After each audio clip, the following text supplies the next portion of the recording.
Hello everyone, सभी को नमस्कार। मेरा नाम है रवि चौहान और स्वागत करता हूं आपका हमारी +2 सीरीज़ में, जिसमें आज हम स्टार्ट करने वाले हैं algebra of matrices. New chapter है। इस चैप्टर में सबसे पहले डेफिनेशन आती है मैट्रिक्स की। मैट्रिक्स क्या होती है? मैट्रिक्स एक सेट होता है जिसके अंदर m×n एलिमेंट्स होते हैं। उसको आपने अरेंज करना है। उस अरेंजमेंट को आप मैट्रिक्स बोलोगे। कैसे अरेंज करना है? जैसे इसके अंदर m×n एलिमेंट्स हैं। कितने हैं? m×n। तो आपने m तो रो बनानी है। m क्या बनानी है? रो। ऐसे रो बना दी m, और हर रो के अंदर कितने एलिमेंट होने चाहिए? n एलिमेंट्स होने चाहिए। उस अरेंजमेंट को हम क्या बोलेंगे? मैट्रिक्स। जैसे मैंने ये डेफिनेशन लिखी है यहाँ पे, a set of m×n numbers, एक सेट m×n नंबर्स का arranged in m rows, m row बना दो उनकी, जिसके हर एक रो में कितने होने चाहिए? Each consisting n number of elements. हर एक रो में n नंबर ऑफ एलिमेंट्स होने चाहिए। उसको हम क्या बोलेंगे? m×n matrix. और इस क्रॉस नहीं पढ़ते, इसको पढ़ते हैं हम रीड हैज m/n। क्या बोलेंगे इसको? m/n की मैट्रिक्स है। अच्छा, जैसे मैं आपको अरेंजमेंट लेके देखते हैं, कोई एग्जाम्पल लेके देखते हैं हम। जैसे हमारे पास एक से लेके हमारे पास 10 नेचुरल नंबर थे, ठीक है। उसको आपने क्या करना है? अरेंज करना है। अरेंज कर रहा हूँ मैं। कैसे अरेंज कर रहा हूँ? 1 2 3 4 5 6 7 8 9 10। मैंने ऐसे अरेंज कर दी, ठीक है। ये अरेंज कर दी। अब ये कैसी मैट्रिक्स होगी? देखो, सेट ऑफ m×n। m×n कितना हमारा? 10 एलिमेंट है ना। 10 एलिमेंट अरेंज्ड इन m रोज। कितनी रो में अरेंज किया गया इसको? ये जो हॉरिजॉन्टल लाइन होती है इनको बोलते हैं हम रो। क्या बोलते हैं इनको? रो। और ये जो वर्टिकल लाइन होती है इनको क्या बोलते हैं हम? कॉलम। इसको बोलते हैं हम कॉलम, ठीक है। देखो कितनी रो हैं? 1 2 3 4 5 रो, और हर एक के अंदर कितने एलिमेंट हैं? 2। तो इसको बोलेंगे 5/2 मैट्रिक्स, ठीक है। ईच कंसिस्टिंग n नंबर, हर एक के अंदर n है, मतलब हर एक के अंदर कितने एलिमेंट हैं? 2 2 2 2 2। क्लियर? इस अरेंजमेंट को क्या बोल देंगे? मैट्रिक्स। और देखते हैं इसको हम और दूसरे तरीके से भी अरेंज कर सकते हैं। मैं ऐसे अरेंज कर दूं 1 2 3 4 5 6 7 8 9 10। ऐसे अरेंज कर दिया मैंने, ठीक है। तो ये कितनी रो बन गई? कितनी रो है हमारी? ये एक ही रो है। एक रो है, और एक रो में कितने एलिमेंट हैं? 10। तो ये मैट्रिक्स हो जाएगी 1/10 की मैट्रिक्स हो जाएगी। ये होती है मैट्रिक्स। अरेंज करना, हमें कोई भी आपके पास डाटा है, कुछ भी चीज़ आपको उसको अरेंज करना है। किस फॉर्म में अरेंज करना है? रो और कॉलम की फॉर्म में अरेंज करना है। रो और कॉलम की फॉर्म में कैसे अरेंज करना है? ऐसे अरेंज करना है कि हर एक रो के अंदर सेम नंबर ऑफ एलिमेंट रहें और हर एक कॉलम में सेम नंबर ऑफ एलिमेंट रहें। जैसे एक रो में 5 आ रहे हैं, तो जितनी भी रो है आपकी उसी के अंदर हर एक रो के अंदर 5 ही एलिमेंट आने चाहिए। और अगर एक रो के अंदर 3 एलिमेंट आ रहे हैं तो हर एक रो में 3 एलिमेंट आने चाहिए। ऐसे हर एक कॉलम में 2 एलिमेंट आ रहे हैं तो हर एक कॉलम में 2 एलिमेंट आने चाहिए, ठीक है। उस अरेंजमेंट को हम क्या बोलेंगे? मैट्रिक्स बोल देंगे। अच्छा, एक अरेंजमेंट और करता हूँ मैं इसकी, ऐसे करके 1 2 3 4 5 6 7 8 9 10। ये पूछेगा क्या ये मैट्रिक्स है? क्या ये मैट्रिक्स है? ये जो हमने अरेंजमेंट की है, ये अरेंजमेंट मैट्रिक्स नहीं है, क्योंकि इसमें हर एक रो में सेम नंबर ऑफ एलिमेंट नहीं है। जैसे इस रो में तो 4 एलिमेंट हैं, इस रो में भी 4 एलिमेंट है, लेकिन इस रो में कितने एलिमेंट हैं? 2 एलिमेंट है। इसलिए this is not a matrix. Matrix क्या होती है? जिसमें हर एक रो में सेम नंबर ऑफ एलिमेंट हो और हर एक कॉलम में भी सेम नंबर ऑफ एलिमेंट हो। रो किसको बोलते हैं? रो जो हॉरिजॉन्टल लाइंस होती हैं, जैसे यहाँ पे हमारी हॉरिजॉन्टल लाइन ये है, ये हॉरिजॉन्टल, ये हॉरिजॉन्टल। इन हॉरिजॉन्टल्स लाइन जो होती हैं उनको हम रो बोलते हैं। जो वर्टिकल्स होते हैं उनको हम क्या बोलते हैं? कॉलम बोलते हैं। क्लियर? मैट्रिक्स। उसके बाद आपके पास आते हैं एलिमेंट्स। क्या होते हैं मैट्रिक्स के एलिमेंट्स? जो मैंने ये लिखे इसके अंदर, ये 1 2 3 4 5 6 7 8 9 10, इनको बोलते हैं एलिमेंट्स। जैसे ये है ना हमारे पास, ये वाले, ये जो भी हैं, ये सारे क्या हैं? एलिमेंट्स हैं, एलिमेंट्स बोल देते हैं, या फिर इनका एक और दूसरा नाम है एंट्री भी बोल देते हैं इनको। क्या बोलते हो? Entry, ENTRY, entry. ये होते हैं आपके एलिमेंट्स के बाद उसके बाद आती है नोटेशन कैसे इसको हम डिनोट करें। तो मैट्रिक्स को आप हमेशा किससे डिनोट करोगे? कैपिटल लेटर से। जैसे 11th क्लास में सेट को आप डिनोट करते थे हमेशा कैपिटल सिंगल लेटर से डिनोट करते थे ना, इसी प्रकार यहाँ पर हम जो मैट्रिक्स होगी उसको भी एक सिंगल कैपिटल लेटर से डिनोट करेंगे। जैसे कैपिटल A हो गया, या फिर capital B, capital C, capital D, कुछ भी हो सकता है इसका नाम। जैसे कैपिटल A अगर हम कोई मैट्रिक्स ले लें, उसके अंदर हमने एलिमेंट लिखने हैं 1 2 3 4। ये भी एक मैट्रिक्स है क्योंकि इसमें भी हर रो में 2 एलिमेंट है और एक कॉलम में भी 2 ही एलिमेंट है। ठीक है, तो इसको नोटेशन क्या होगी इसकी? Capital letter.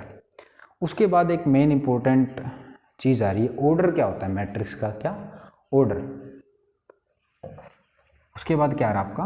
ऑर्डर क्या होता है? ऑर्डर किसी मैट्रिक्स का। अच्छा, मैट्रिक्स हमारी एक अरेंजमेंट होती है, उसमें कुछ रो होती हैं, कुछ कॉलम्स होते हैं। ठीक है, तो एक एग्जांपल लेता हूँ मैं। मान लो हमारे पास कोई मैट्रिक्स थी, उसमें हमने ऐसा कुछ लिया 2 3 4 5 0 6 2 8 3 4 7 9। ये कुछ नंबर्स थे, उनको हमने रो और कॉलम में अरेंज कर दिया। रो और कॉलम में अरेंज करने के बाद हमारे पास एक मैट्रिक्स बन गई। इसका ऑर्डर क्या होगा? क्या होगा? ऑर्डर क्या होता है आपका इसका? इसके अंदर आप देखो रो कितनी है, 1 2 3, 3 रो है, तो आप 3 यहाँ पे लिखोगे, 3, फिर लिखोगे क्रॉस। कॉलम देखो कितने, 1 2 3 4 कॉलम आप यहाँ पे लिख दोगे। ठीक है, रो कितनी है? 3 यहाँ लिखा, कॉलम कितने हैं? 4 यहाँ लिखा, बीच में क्रॉस लगाया। इसको बोलते हैं ऑर्डर मतलब उसके अंदर कितनी रो हैं, कितने कॉलम हैं, वो होता है ऑर्डर। जैसे ये किस ऑर्डर की मैट्रिक्स है? 3/4। पढ़ते हैं इसको बाई, नॉट क्रॉस पढ़ोगे, ना ही मल्टीप्लाई पढ़ोगे। क्या पढ़ोगे? 3/4। इसको पढ़ोगे 3/4। ठीक है, कोई भी मैट्रिक्स अगर m/n ऑर्डर की है तो इसका मतलब है उसके अंदर m तो रो हैं और n कॉलम्स हैं। ठीक है, अगर कोई मैट्रिक्स आपके पास m/n ऑर्डर की है, m/n, तो इतने तो उसके अंदर क्या है? रोज हैं, और इतने क्या हैं? कॉलम। क्लियर? उसके बाद आते हैं आपके पास कोई जनरल मैट्रिक्स लिखनी हो आपने, जनरल, तो उसको कैसे लिखेंगे? जैसे इसका भी कुछ ना कुछ एक जनरल नाम होता है, इसका भी होता है, इसका भी होता है। उसको हम कैसे लिखते हैं वो बता देता हूँ मैं आपको।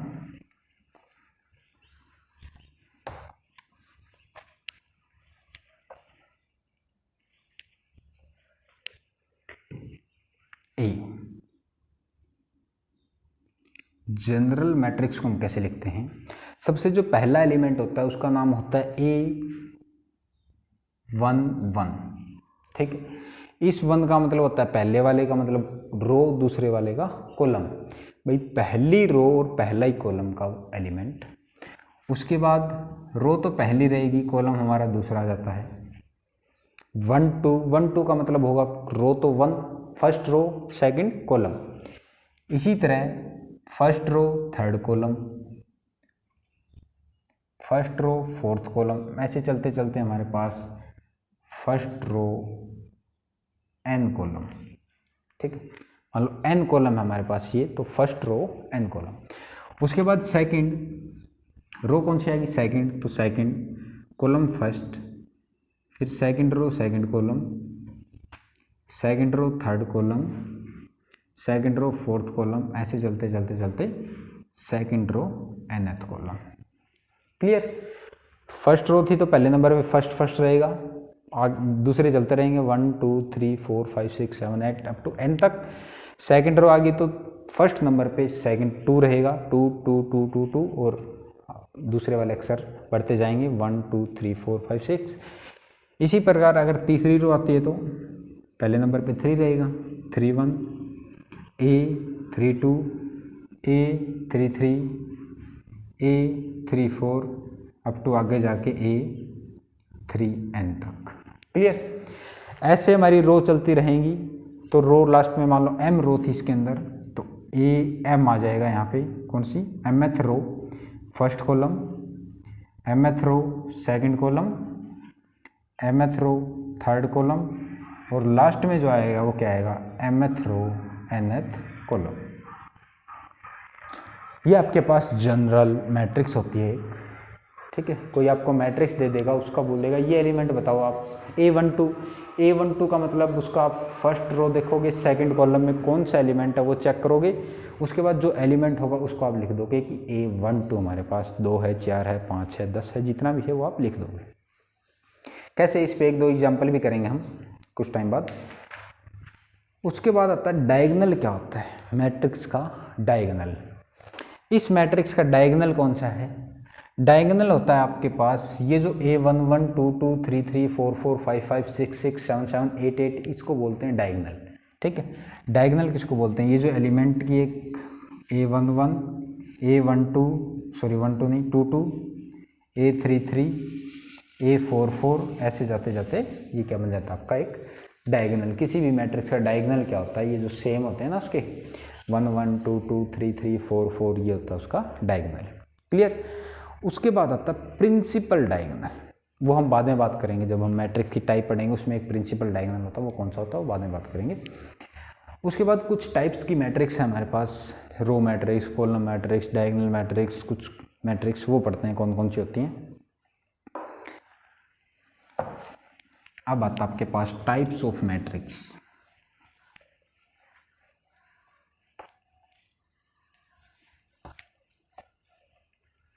क्या आता है? Types of matrix.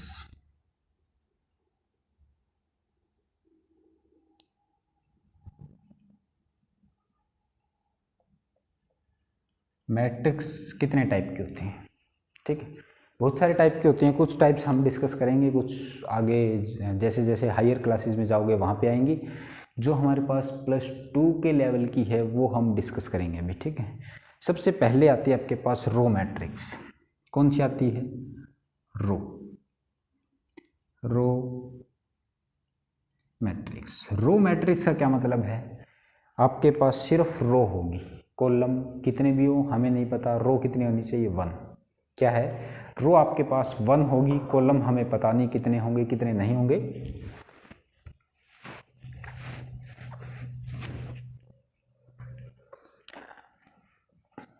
इसकी डेफिनेशन कैसे लिखेंगे हम? द मैट्रिक्स ऑफ ऑर्डर के अंदर क्या आते थे? रो इंटू कॉलम, है ना। जैसे हम ऐसे लिखते थे ना m/n की मैट्रिक्स, m/n की, तो ये क्या होती थी? रो। तो इसके अंदर कितनी रो होंगी? एक रो होगी, तो 1 इंटू n लगा लो। n कॉलम हो सकते हैं, कॉलम कितने भी हो सकते हैं हमें नहीं पता। The matrix of order 1/n is called row matrix. Row matrix, ठीक है। जो मैट्रिक्स आपकी 1/n ऑर्डर की होगी, मतलब उसके अंदर रो तो 1 होगी, कॉलम कितने भी हो हमें नहीं पता करना, हमें क्या देखना है? सिर्फ रो 1 होनी चाहिए, उसको हम बोल देंगे रो मैट्रिक्स। फॉर एग्जाम्पल, जैसे कोई ए मैट्रिक्स ले लिया हमने, इसमें एक ही रो लिखनी है आपने, 1 2 3 4 5, ये भी एक रो मैट्रिक्स है, ठीक है। कोई मैट्रिक्स दूसरी ले लो, B, A B C D E F आगे तक जेड तक, ये भी एक क्या है? रो मैट्रिक्स है, क्योंकि इसके अंदर रो 1 है, एक रो है ना, इसमें भी रो 1 है, तो इसको बोलते हैं हम रो मैट्रिक्स। अच्छा, जैसे मैंने रो मैट्रिक्स आपको बता दी, कॉलम मैट्रिक्स अगर मैं पूछूं तो आपके दिमाग में फटाक से आंसर आ जाना चाहिए कि कॉलम मैट्रिक्स क्या होती है, ठीक है। जैसे रो मैट्रिक्स के अंदर रो 1 है, तो कॉलम मैट्रिक्स में क्या होगा? कॉलम 1 होगा, रो कितने भी हों। उसके बाद आती है आपके पास column matrix.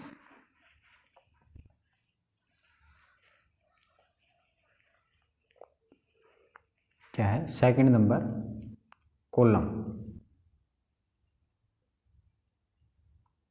Matrix. Column matrix कौन सी होती है, जिसमें कॉलम 1 हो, तो इसको लिखेंगे कैसे, इसकी डेफिनेशन कैसे लिखेंगे, द मैट्रिक्स ऑफ ऑर्डर, कैसे लिखेंगे, the matrix of order m by 1। Row हमारे पास कितनी भी हो, m हो, कॉलम कितना होना चाहिए, 1 होना चाहिए बस। m by 1 is called column matrix, column matrix उसको बोलते हैं हम कॉलम मैट्रिक्स m बाय 1 को। एग्जाम्पल ए कोई मैट्रिक्स है, अब आपने सिर्फ एक कॉलम लिखना है 1 2 3 4। इसके अंदर रो कितनी है, 1 2 3 4, 4 रो होगी, लेकिन कॉलम कितना है, 1 है।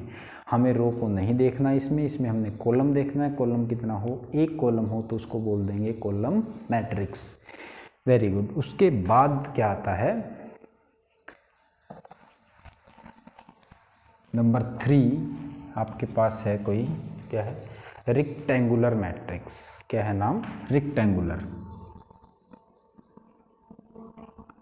Rectangular matrix. रेक्टेंगुलर मैट्रिक्स कौन सी होती है भाई, रेक्टेंगुलर, जैसे आपसे नाम से पता चल रहा है, रेक्ट एंगल, ठीक है, रेक्ट एंगल। रेक्टेंगल क्या होता है, जिसमें ओपोजिट साइड्स इक्वल होती हैं, वही होता है ना रेक्टेंगल। तो रेक्टेंगुलर मैट्रिक्स कौन सी होंगी, देखो रेक्टेंगल आपका इस टाइप का होता है, इस टाइप का रेक्टेंगल होता है, ठीक है। तो इसमें मैट्रिक्स कौन सी होगी, जो मैट्रिक्स इस फॉर्म की बन जाए ना, इस टाइप से लिखी जाए, उसको बोलते हैं रेक्टेंगुलर मैट्रिक्स। मतलब m बाई n की मैट्रिक्स होगी, लेकिन उसके अंदर नंबर ऑफ रो और नंबर ऑफ कॉलम इक्वल नहीं होंगे, ठीक है। तो क्या होगी ये, the matrix of order m by n is called rectangular matrix, rectangular matrix. इसमें एक चीज़ और एक्स्ट्रा ऐड करनी है आपने, m बाई n वेयर, उसके बाद यहाँ पे लिखोगे where m is not equal to n, ठीक है, is called rectangular matrix. m और n इक्वल नहीं होने चाहिए, अगर m और n इक्वल होंगे तो वो क्या बन जाएगा, एक स्क्वायर बन जाता है, उसको हम बोलते हैं स्क्वायर मैट्रिक्स। वो बाद में डिस्कस करेंगे। अभी हमारे पास है रेक्टेंगुलर मैट्रिक्स, मतलब रेक्टेंगल बनना चाहिए। जैसे फॉर एग्जांपल की अगर बात करें, 1 2 3 4 5 6 7 8 बन रहा ना रेक्टेंगल टाइप, तो इसको बोलते हैं रेक्टेंगुलर मैट्रिक्स। ये आपकी इस फॉर्म में भी हो सकती है, किस फॉर्म में, 1 2 3 4 5 6 7 8, ये भी एक रेक्टेंगल है, ठीक। रेक्टेंगल को आप ऐसे 90 डिग्री भी रोटेट कर दो, ये भी एक रेक्टेंगल बन जाएगा, ये भी एक रेक्टेंगल है, तो इसको बोलते हैं रेक्टेंगुलर मैट्रिक्स। क्लियर। उसके बाद आपके पास आती है स्क्वायर मैट्रिक्स। क्या होती है, जैसे मैंने आपको रेक्टेंगुलर मैट्रिक्स बताया, वैसे स्क्वायर का नाम लेते ही आपके दिमाग में आंसर तो आ ही जाना चाहिए कि स्क्वायर मैट्रिक्स में क्या होता है। क्या होता है स्क्वायर मैट्रिक्स में भाई, स्क्वायर मैट्रिक्स के अंदर क्या होता है, m और n इक्वल होते हैं, मतलब number of row number of column बराबर होने चाहिए। अगर उसके अंदर 2 रो हैं तो कॉलम भी 2 ही होने चाहिए, 3 रो हैं तो कॉलम भी 3 होने चाहिए, 4 रो हैं तो कॉलम भी 4 होने चाहिए। ऐसी कोई मैट्रिक्स को स्क्वायर मैट्रिक्स बोलेंगे। लिखेंगे कैसे इसको, number 4 square, a matrix of order m by n where m is equal to n, जहाँ पे m और n बराबर है, मतलब नंबर ऑफ रो और नंबर ऑफ कॉलम बराबर है, इज कॉल्ड स्क्वायर मैट्रिक्स। क्या बोलेंगे उसको, स्क्वायर मैट्रिक्स, इसको बोलते हैं हम स्क्वायर मैट्रिक्स, जिसमें आपके पास नंबर ऑफ रो और नंबर ऑफ कॉलम बराबर हों। एग्जाम्पल अगर डिस्कस करें तो इस टाइप की मैट्रिक्स जो होगी ना, ए आपने 3 कॉलम ले लो, 3 रो ले लो, 1 2 3 4 5 6 0 7 8, ये जो है ये भी मैट्रिक्स कितनी, इसके अंदर रो देखो कितनी है, 1 2 3 रो हैं और कॉलम कितने हैं, 1 2 3, तो ये हो जाएगी 3/3, मतलब m और n इक्वल होना चाहिए, उसको हम बोलेंगे स्क्वायर मैट्रिक्स। क्लियर। उसके बाद आती है एक डायगोनल मैट्रिक्स। क्या आती है, डायगोनल मैट्रिक्स। डायगोनल में क्या करना आपने, डायगोनल मैट्रिक्स किसको बोलते हैं, नाम में डायगोनल आ रहा है तो इसका डायगोनल के साथ कुछ लेना देना जरूर मिलेगा। उसके बाद है diagonal matrix number 5, diagonal. Diagonal matrix, ये क्या होती है भाई, डायगोनल मैट्रिक्स। ठीक है, इसकी डेफिनेशन है square matrix, a square matrix whose non-diagonal elements are 0, elements are 0, यहाँ पे all लिख दो, all non-diagonal elements। ठीक है, मतलब एक स्क्वायर मैट्रिक्स होनी चाहिए सबसे पहले तो। स्क्वायर मैट्रिक्स मतलब उसके अंदर उतने ही रो उतने ही कॉलम होने चाहिए। उसके बाद जो नॉन डायगोनल है, मतलब डायगोनल के अलावा जो आपके एलिमेंट कोई भी है वो क्या होना चाहिए, 0। जैसे एग्जांपल हम लेके चलें, ऐसा कोई 2 0 0 0 3 0 0 0 4, ये एक डायगोनल मैट्रिक्स है। इसमें देखो सबसे पहले स्क्वायर है, जितनी रो उतने ही कॉलम है क्या इसके अंदर, 3 रो हैं 3 कॉलम है, तो ये एक स्क्वायर मैट्रिक्स है। उसके बाद सारे के सारे नॉन डायगोनल, हमारे पास डायगोनल एलिमेंट्स ये हैं, इनको छोड़ के सारे के सारे एलिमेंट 0 है या नहीं है, तो इस मैट्रिक्स को आप क्या बोल दोगे, डायगोनल मैट्रिक्स। इसको लिखने का एक और तरीका है, आप इसको ऐसे भी लिख सकते हो, A = DIAG, डायगोनल ऑफ 2 3 4, मतलब डायगोनल पे आपके 2 3 4। ठीक है, तो ये मैट्रिक्स जो होती हैं वो डायगोनल मैट्रिक्स होती हैं। स्क्वायर मैट्रिक्स होनी चाहिए जिसमें सारे के सारे एलिमेंट्स, नॉन डायगोनल एलिमेंट्स 0 होने चाहिए। डायगोनल के बाद आती है आपके पास स्केलर मैट्रिक्स। कौन सी, स्केलर। स्केलर में क्या आता है, number 6, scalar. Scalar matrix. Scalar matrix कौन सी होती है, a diagonal matrix whose diagonal elements are same या इक्वल। क्या लिखोगे आप इसमें, ए डायगोनल मैट्रिक्स, ये एक डायगोनल मैट्रिक्स होती है, diagonal matrix whose all diagonal elements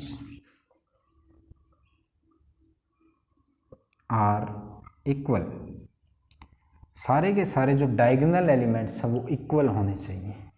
क्या होने चाहिए, इक्वल। सारे के सारे डायगोनल एलिमेंट इक्वल होने चाहिए। या फिर इसको डिफाइन करने का एक और तरीका है, और ए कोई मैट्रिक्स है जिसके अंदर AIJ टाइप से एलिमेंट है ना, A11 A22 A33 A44 A11 A12 A13 A11 A14 16, ऐसे 21 22 23 24 ऐसे कुछ एलिमेंट हैं। जैसे मैंने जनरल मैट्रिक्स लिखी थी ना, A11 A12 A13, ऐसे A21 A22 A23 आगे तक ऐसे एलिमेंट है इसके अंदर, such that AIJ is equal to 0 जब I is not equal to J रहेगा, और some K when I is equal to J। मतलब जब ये दोनों बराबर रहेंगे, मतलब ए 1 1 होगा, 2 2 होगा, 3 3 होंगे, 4 4 होंगे, 5 5 6 6 जब होंगे तो इसमें के की वैल्यू मतलब बराबर रहेगा, के रहेगा उसके अंदर तो, और जो बाकी अगर अलग अलग हो जाएंगे तो जीरो आ जाएगा। ठीक है, जैसे या फिर आप इसकी एक ही डेफिनेशन याद कर लो, ये करना चाहो तो कर सकते हो, अदरवाइज इसको छोड़ दो। ये डेफिनेशन है इसकी, all diagonal elements are equal. Example की अगर हम बात करें तो सारे के सारे आपके पास जो डायगोनल एलिमेंट्स होंगे ना वो सारे के सारे इक्वल होंगे। इक्वल होंगे तो कौन कौन से हो सकते हैं वो इक्वल, देखो इक्वल कुछ भी हो सकता है, जैसे 2 ले लो, 0 0 फिर 0 2 0 फिर 0 0 2, ऐसे कुछ। सबसे पहले डायगोनल होनी चाहिए, डायगोनल मतलब सारे सारे नॉन डायगोनल जीरो होने चाहिए, सारे सारे नॉन डायगोनल जीरो हैं। उसके बाद जो डायगोनल एलिमेंट है वो इक्वल होने चाहिए, मतलब या 2 2 होने चाहिए, या 3 3 या 5 5 या 10 10 इक्वल हो, उसको हम क्या बोल देंगे, स्केलर मैट्रिक्स। उसके बाद आता है आपके पास यूनिट मैट्रिक्स और आइडेंटिटी मैट्रिक्स। उसके बाद क्या है, यूनिट मैट्रिक्स और identity matrix. Number 7 unit, unit बोल देते हैं या फिर हम इसको बोलते हैं identity.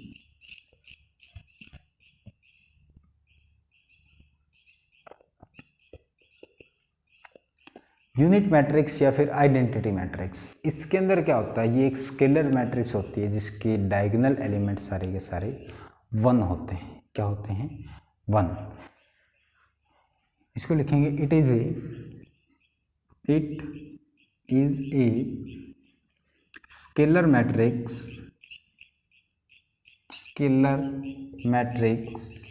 whose diagonal elements are 1, whose diagonal elements are 1 होंगे डायगोनल एलिमेंट। जैसे एग्जांपल अगर आपके पास बात करें, b इज इक्वल टू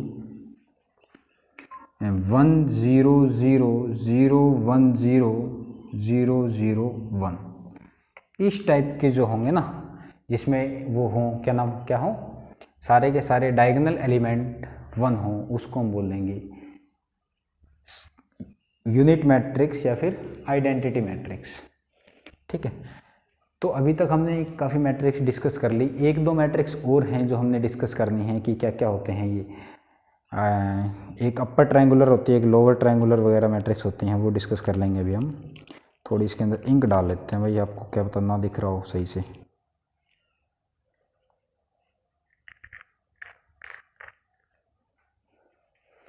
उसके बाद आपके पास आता है ट्रायंगुलर मैट्रिक्स। क्या है, ट्रायंगुलर। ट्रायंगुलर में 2 फॉर्म आ जाते हैं, एक लोअर ट्रायंगुलर एक अपर ट्रायंगुलर, वो देखते हैं क्या होते हैं।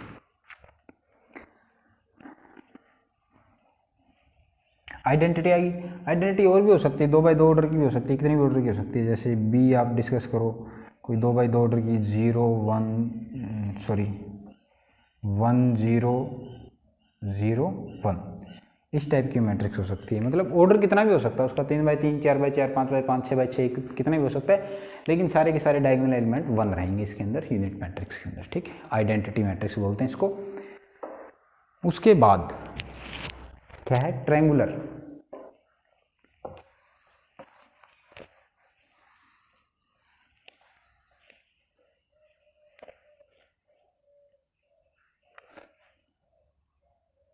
उसके बाद आती है आपके पास ट्रायंगुलर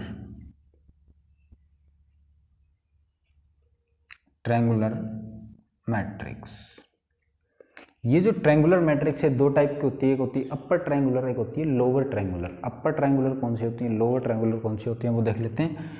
एक होती है आपके पास अपर ट्रायंगुलर, क्या होती है, अपर ट्रायंगुलर।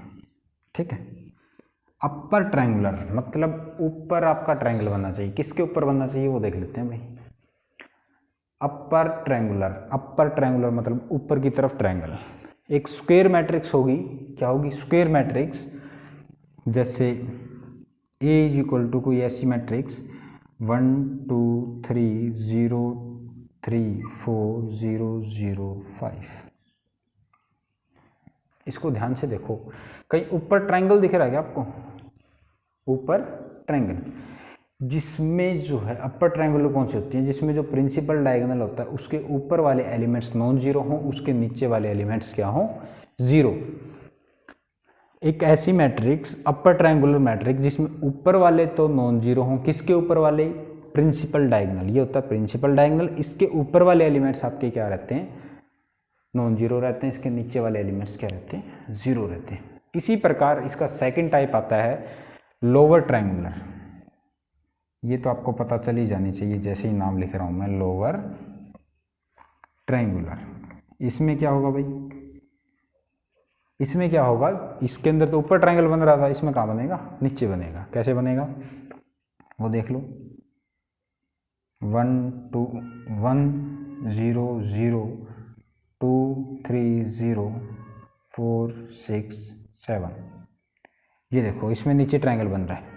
ये प्रिंसिपल डायगोनल के नीचे तो नॉन जीरो, ऊपर जीरो। इसमें नीचे नॉन जीरो थे, ऊपर नॉन जीरो थे। इसमें के अंदर ऊपर जीरो, नीचे नॉन जीरो। तो ये मैट्रिक्स की टाइप थी आपकी लोअर ट्रायंगुलर, अपर ट्रायंगुलर। उसके बाद कुछ कंपेरेबल मैट्रिक्स होती हैं, इक्वलिटी ऑफ मैट्रिक्स होती है। दो चीज़ें और हैं इसमें, क्या है? कंपेरेबल मैट्रिक्स कौन सी होती हैं और इक्वल मैट्रिक्स कौन सी होती हैं। कंपेयर आप कितनी चीज़ों को करते हो? कम से कम दो तो होनी चाहिए कंपेयर करने के लिए। एक को तो आप किसी से कंपेयर करो, किसी भी नहीं हो सकती। दो होनी चाहिए ताकि उनको आपस में हम कंपेयर कर सकें। तो कोई दो मैट्रिक्स को हम कंपेरेबल बोल देंगे। कब बोल देंगे? जब उनका ऑर्डर बराबर हो। क्या हो? ऑर्डर इक्वल होना चाहिए। टाइप ऑफ मैट्रिक्स हमारा यही खत्म होता है। उसके बाद कंपेरेबल मैट्रिक्स कौन सी होती हैं?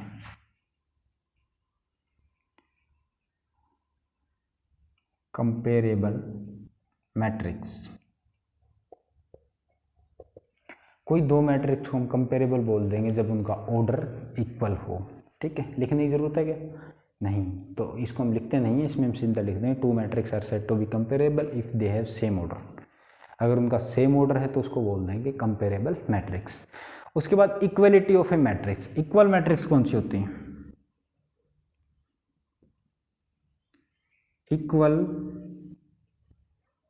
मैट्रिक्स, इसको लिखते हैं, ये हमारे काम की चीज़ है। इक्वल मैट्रिक्स, दो मैट्रिक्स इक्वल कब होगी? The matrix A and B are said to be equal, said to be equal matrix। दो मैट्रिक्स है ए और बी, उनको इक्वल कब बोल देंगे? If their corresponding elements are equal. Corresponding elements are equal. Corresponding elements आपके क्या होने चाहिए? इक्वल होने चाहिए। ए और बी कोई दो मैट्रिक्स है, दो मैट्रिक्स को आप कंपेरेबल बोल दोगे। कब बोल दोगे? जब आपकी कंपेरेबल नहीं, इक्वल मैट्रिक्स बोल दोगे जब उनके कोरेस्पोंडिंग एलिमेंट इक्वल होंगे। ये आपका कब काम आएगा? ये तब काम आएगा ऐसे क्वेश्चन में। जैसे क्वेश्चन लेके बताता हूँ आपको। ये बोलेगा find X Y Z, X Y Z की वैल्यू निकालो such that 2x 3y is equal to z 4 3 6। आपके पास ऐसा कुछ है तो आपको क्या निकालना है? ये दो मैट्रिक्स इक्वल हैं तो आपको x y z की वैल्यू निकालनी है। इक्वल हमारी मैट्रिक्स कब होती हैं? जब उनके कोरेस्पोंडिंग एलिमेंट इक्वल हो। कोरेस्पोंडिंग का एलिमेंट इक्वल होने का क्या मतलब है? पहली रो का पहला एलिमेंट पहली मैट्रिक्स का बराबर होगा दूसरी मैट्रिक्स के पहली रो के पहले एलिमेंट के बराबर होगा। क्या होगा?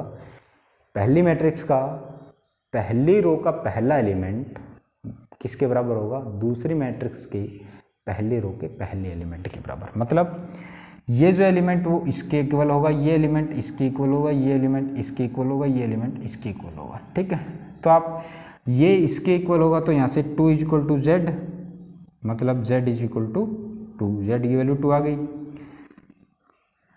अच्छा, यहाँ से x is equal to 4, x is equal to 4, 3 is equal to 3 तो है ही, y is equal to 6, y is equal to 6, तो x y z की वैल्यू आपके पास आ गई। ठीक है, इक्वल मैट्रिक्स दे देगा तो आप ये बता सकते हो। अब बात कर लेते हैं कुछ एग्जांपल्स की, जिससे आपको ये चीज़ें बिल्कुल क्लियर हो जाएंगी कि कैसे क्या करना होता है मैट्रिक्स का। उसमें देखते हैं हम।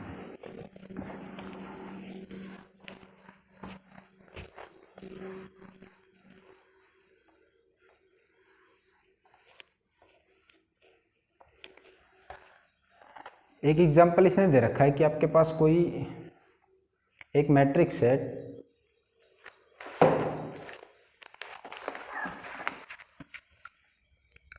2 5 19 7 35 -2 5/2 12 √3 1 -5 17। ये कोई मैट्रिक्स है। पहली बात बतानी है इसका ऑर्डर क्या है, दूसरी बात बतानी है इसके अंदर नंबर ऑफ एलिमेंट्स कितने हैं, नंबर ऑफ एलिमेंट्स कितने हैं, तीसरी बात आपने क्या बतानी है, A13 कितना है, A21 कितना है, A33 कितना है, A24 कितना है और A23 कितना है, ये बताना है। ये मैट्रिक्स दे दी इसने, ये तीन चीज़ें बतानी है हमें, ऑर्डर कितना है, नंबर ऑफ एलिमेंट्स कितने हैं और ये चीज़ कितनी है। तो सबसे पहले देखो ऑर्डर कितना है। ऑर्डर क्या होता है, कितनी रो हैं इसके अंदर, कितने कॉलम हैं, कितनी रो है कितने कॉलम है, ये चेक करो आप। कितनी रो है, 1 2 3 4, सॉरी 1 रो 2 3, कितनी रो हैं 3, तो आप यहाँ लिख दो 3। मार्कर को क्या हो गया, यहाँ क्या लिख दोगे 3, ठीक है। उसके बाद यहाँ 3 लिख दिया। कॉलम कितने हैं, 1 2 3 4 कॉलम, तो बाय 4, तो 3/4। इसका ऑर्डर कितना हमारा 3/4, तो पहले का आंसर क्या आ जाएगा आपके पास 3/4, ठीक।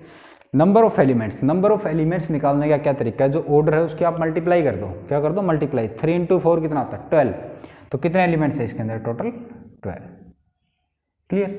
उसके बाद क्या करना आपने, A13 बताना है। A13 का मतलब पहली रो का तीसरा एलिमेंट बताना आपने, 13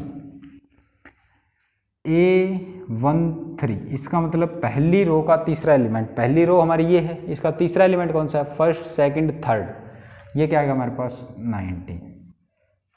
उसके बाद है सेकंड रो का फर्स्ट एलिमेंट, सेकंड रो का फर्स्ट एलिमेंट, सेकंड रो पे आओ, सेकंड रो ये, इसका फर्स्ट एलिमेंट क्या है 35। उसके बाद थर्ड रो का तीसरा एलिमेंट, तीसरी रो ये है और उसका तीसरा element first second third, A33 -5, A23, पहले 24 निकालो सबसे पहले, 24 मतलब क्या है, दूसरी रो और चौथा एलिमेंट, दूसरी रो पहुंचो, ये दूसरी, पहला दूसरा तीसरा चौथा, चौथा एलिमेंट कितना है 12। उसके बाद 23 A23, ये कितना आएगा, दूसरी रो का तीसरा एलिमेंट 1 2 3, ये 5/2 था हमारा, कितना ये 5/2, तो ये कितना जाएगा 5/2। आसान है, निकाल लोगे ऐसी चीज़ें, ऑर्डर कितने एलिमेंट है, कौन सी जगह पे कौन सा एलिमेंट है, ये सारी चीज़ें आप फाइंड आउट कर लोगे। उसके बाद एक क्वेश्चन काफ़ी इंपॉर्टेंट है। अब आपके पास कोई ऐसा एग्जांपल मिल सकता है जिसमें आपको मिलेगा कि आपको ना 24 एलिमेंट्स आपके पास है, उसको आपको अरेंज करना है, आप कितने तरीके से उसको अरेंज कर सकते हो। या फिर आप मैथ की भाषा में अगर बोलोगे तो क्या बोलोगे कि अगर आपके पास 24 या 36 या 48 जितने भी एलिमेंट है, उस ऑर्डर की आप उतने एलिमेंट को आपने अरेंज करके कितनी मैट्रिक्स बना सकते हो आप, ठीक है। तो वैसे करते हैं, जैसे हम एक एग्जांपल ले लेते हैं कि 48, क्या ले लेते हैं 48 एलिमेंट आपके पास, आपके कितने पॉसिबल ऑर्डर हो सकते हैं 48 एलिमेंट के, ठीक है। या फिर ऐसे बोल सकते हो कि 48 एलिमेंट हैं आपके पास, उसमें आप कितने पॉसिबल ऑर्डर की मैट्रिक्स बना सकते हो 48 एलिमेंट को लेके। वो करते हैं, जैसे आपने छोटी क्लासेस में सीखा था फैक्टराइजेशन। क्या सीखा था? फैक्टराइजेशन।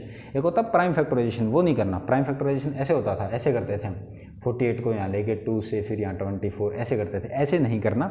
फैक्टराइजेशन, सिंपल फैक्टराइजेशन जैसे हम करते थे, कैसे करते थे मैं आपको याद दिला देता हूँ। ऐसे कि 1 × 48 is equal to 48, 2 × 24 is equal to 48, 3 × 16 is equal to 48, 4 × 12 is equal to 48, 5 नहीं 6 × 8 इज इक्वल टू 48। ऐसे आप करते थे ना। जैसे 1 की टेबल में तो आता ही आता है, 2 की टेबल में चेक करना, फिर 3 4 फिर 5 में देता, 6 में करना, फिर 7 8 हमारे पास यहाँ आ गया तो हमने यहीं स्टॉप कर देते थे। तो इसमें भी आपको ऐसे ही करना है। जब आपके पास क्वेश्चन ऐसा हो, क्या हो कि a matrix has 48 elements, what are the possible order it can have. ऐसा क्वेश्चन मिलेगा आपको कि एक मैट्रिक्स के पास 48 एलिमेंट है तो उसके पॉसिबल ऑर्डर क्या क्या हो सकते हैं। तो आपको ऐसे क्या करना है, ऐसे फैक्टराइजेशन करना है। ऐसे फैक्टराइजेशन करके आपको ये गायब कर देना, आपने ये नहीं लिखना, ठीक है। उसके बाद क्या करना है, ये पॉसिबल ऑर्डर हो सकते हैं, और क्या हो सकते हैं, और आप इसको रिवर्स कर दो। कैसे कर दो? जैसे 48 × 1 24/2 16/3 12/4 और 8/6। आपको इसको रिवर्स कर दोगे, पहले की पोजीशन और दूसरे की पोजीशन जो है उसको आप इंटरचेंज कर दोगे तो आपके पास ये भी पॉसिबल ऑर्डर आ जाएंगे। तो इतने पॉसिबल ऑर्डर हो सकते हैं अगर आपके पास कितने एलिमेंट है तो 48। ऐसे आपको कोई भी दे दे 36 96 98 100 13 कुछ भी मिल जाए, ऐसे आप कर सकते हो, ठीक है। तो ये पॉसिबल ऑर्डर हो सकते हैं। कितने होंगे देखो, 1 2 3 4 5 6 7 8 9 10 पॉसिबल ऑर्डर हो सकते हैं। मतलब आपके पास 10 अरेंजमेंट हो सकती है मैट्रिक्स की फॉर्म में अगर आपके पास 48 एलिमेंट है तो। उसके बाद एक दो क्वेश्चन इस टाइप का मिलेगा आपको। कैसा? आपको मिलेगा ऐसा कि आपको ना 3/2/3 की मैट्रिक्स तैयार करनी है। कोई ऑर्डर है 2/3 की आपको मैट्रिक्स बनानी है जहाँ पे उसके एलिमेंट्स गिवन है Aij is equal to I plus J. यहाँ पे आपको कुछ भी ऑर्डर मिल सकता है, यहाँ पे आपको ये फार्मूला कुछ भी मिल सकता है, ठीक है। यहाँ पे आपको कुछ भी मिल सकता है, यहाँ पे भी आपको कुछ भी ऑर्डर मिल सकता है। तो आपको वो मैट्रिक्स कैसे तैयार करनी है, सबसे पहले जो भी ऑर्डर यहाँ गिवन है उसकी आप जनरल मैट्रिक्स लिखो। यहाँ पे A is equal to 2 row 3 column बनानी है, A11 A12 A13 A21 A22 A23 लिख ली हमने जनरल मैट्रिक्स 2 रो 3 कॉलम की लिख ली। अब ये एलिमेंट्स निकालने with the help of this formula, इस फार्मूले की हेल्प से आपने ये एलिमेंट निकालने। कैसे निकालोगे? जैसे A11 कैलकुलेट करना है तो कैसे करना है, A11 यहाँ से इसको कंपेयर करो। देखो I की वैल्यू हमारे पास 1 है, J की जगह पे भी 1 है, तो यहाँ पे भी I की वैल्यू 1 रख दो, J की वैल्यू 1 रख दो। 1 + 1 इज इक्वल टू 2, ठीक। ऐसे ही A12 आप कैलकुलेट करोगे तो क्या आएगा, 1 + 2 3। ऐसे ही आप A13 कैलकुलेट करोगे तो 1 + 3 4 कर लोगे ना। 1 2 मतलब I की जगह पे 1, J की जगह पे 2, तो यहाँ पे क्या I + J मतलब 1 + 2 हमारा क्या आ गया 3 आ गया। ऐसे ही आपको ये सारे एलिमेंट निकालने हैं। ये 3 हमने निकाल लिए, अब नीचे वाले निकालते हैं। A21 2 + 1 3, A22 2 + 2 4, A23 is equal to 2 + 3 is equal to 5। ये एलिमेंट आ गया हमारे पास। तो आपको इस मैट्रिक्स में रख देने हैं। ये क्या आ जाएगी हमारे पास मैट्रिक्स, A11 क्या आया 2 3 4 3 4 5। ये आपकी मैट्रिक्स तैयार हो चुकी है, ठीक। तो ऐसे अगर आपके पास यहाँ कोई भी ऑर्डर हो, आप उसकी जनरल मैट्रिक्स लिखो, यहाँ कोई भी फार्मूला, उस फार्मूले से उस जनरल मैट्रिक्स के सारे एलिमेंट निकालो और वहाँ पुट कर दो, आपके पास आंसर आ जाएगा। उसके बाद एक क्वेश्चन आपके पास ऐसा कुछ था,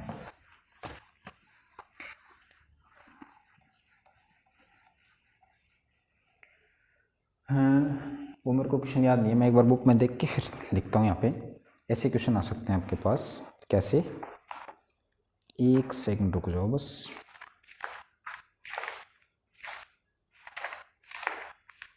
हाँ मिल गया कि 2x ये कोई मैट्रिक्स गिवन है, A is equal to 2x plus 1 y 3y, उसके बाद है 0 और y स्क्वेयर माइनस 5y, और B कोई मैट्रिक्स है, वो क्या है, x प्लस 3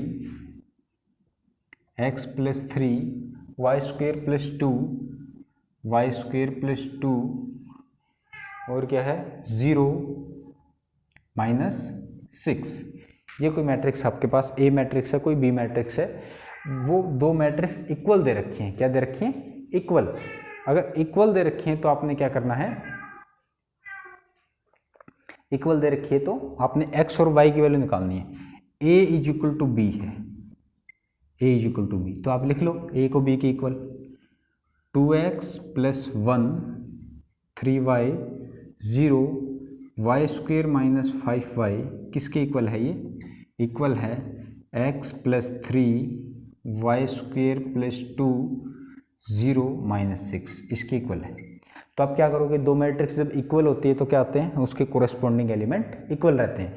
तो इसके कोरेस्पॉन्डिंग एलिमेंट इक्वल कर दो, जैसे ये इसके इक्वल होगा अगर इक्वल मैट्रिक्स है तो 2x प्लस 1 किसके इक्वल होगा, x प्लस 3 की, और 3y किसके इक्वल होगा, 3y इक्वल होगा y स्क्वेयर प्लस 2 के, और 0 तो 0 के इक्वल होता है, ये इसको छोड़ दो, तो इसको लिख लो y square minus 5y is equal to minus 6। ये हमने तीन एक्सप्रेशन लिख ली इसकी हेल्प से।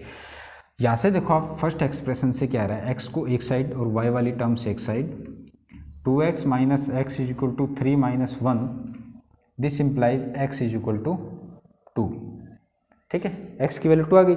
यहाँ से देखो आप क्या आएगा, y स्क्वेयर, इसको हम इस साइड लेके आएंगे, minus 3y plus 2 equal to 0। यहाँ से क्या आ जाएगा, ये क्वाड्रेटिक इक्वेशन है। अगर क्वाड्रेटिक इक्वेशन है तो इसके कुछ ना कुछ रूट होंगे।